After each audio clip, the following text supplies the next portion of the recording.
Assalamualaikum warahmatullahi wabarakatuh. Hai semua, perkenalkan saya Nisa Ridho Utami, mahasiswi jurusan Pendidikan Sosiologi Fakultas Keguruan dan Ilmu Pendidikan Universitas Sultan Ageng Tirtayasa tahun 2018. Pada pertemuan hari ini, kita akan belajar mengenai partikularisme kelompok dan perbedaan sosial di masyarakat. Seperti yang kita ketahui bersama, budaya yang ada di Indonesia sangatlah beragam. Keragaman suku bangsa dan kebudayaan Indonesia masih menunjukkan unsur-unsur persamaan karena suku-suku yang ada berasal dari nenek moyang yang sama. Kekayaan budaya bangsa Indonesia terletak dalam keragaman budaya lokal atau budaya daerah yang tersebar di seluruh Nusantara. Perbedaan keragaman budaya tersebut dapat dijadikan sebagai media bangsa Indonesia untuk dapat saling menghargai sehingga dapat menciptakan kesetaraan dan harmoni sosial di dalam masyarakat. Dapat kita lihat dari gambar tersebut terdapat berbagai macam keberagaman budaya, agama, serta profesi yang ada di Indonesia.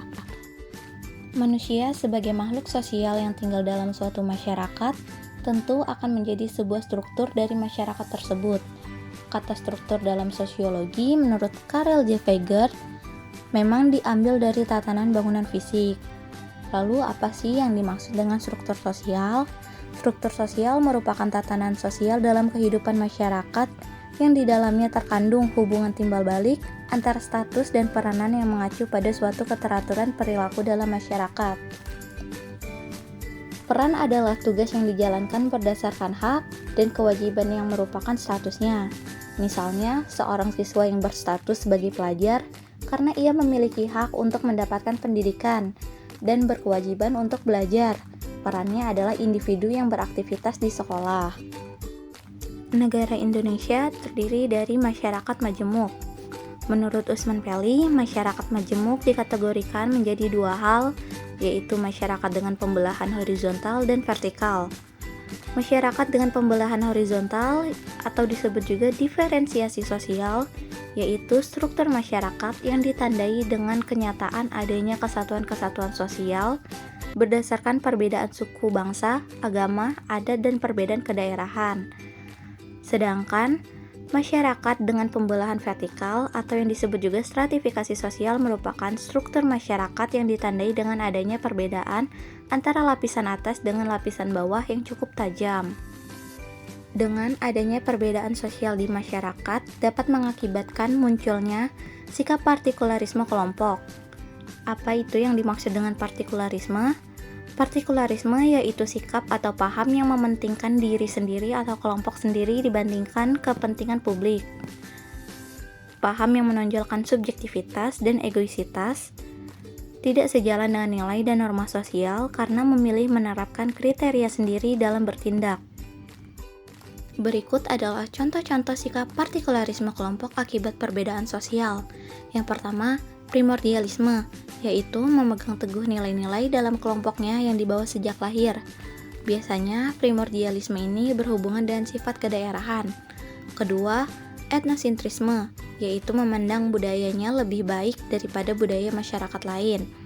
Sifat ini dapat mengakibatkan konflik antara dua budaya. Yang ketiga, chauvinisme, yaitu mengagungkan bangsa atau negara sendiri dan memandang rendah bangsa atau negara lain. Biasanya sikap ini dapat menimbulkan konflik antara dua negara yang saling berhubungan baik. Keempat, nepotisme, yaitu paham yang mengutamakan kepentingan kerabat atau keluarga sendiri. Paham ini bisa kita lihat dari keadaan politik di Indonesia. Biasanya, kepala daerah akan mengutamakan mencalonkan anggota keluarganya atau kerabatnya terlebih dahulu daripada mencalonkan orang lain yang bukan keluarganya.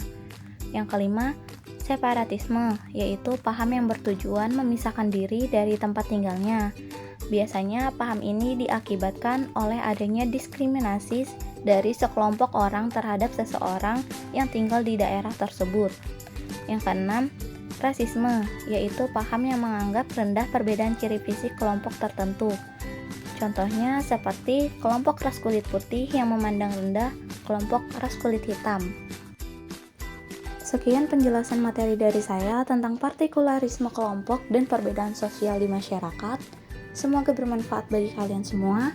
Terima kasih sudah menonton video ini. Sampai jumpa di lain hari. Wassalamualaikum warahmatullahi wabarakatuh.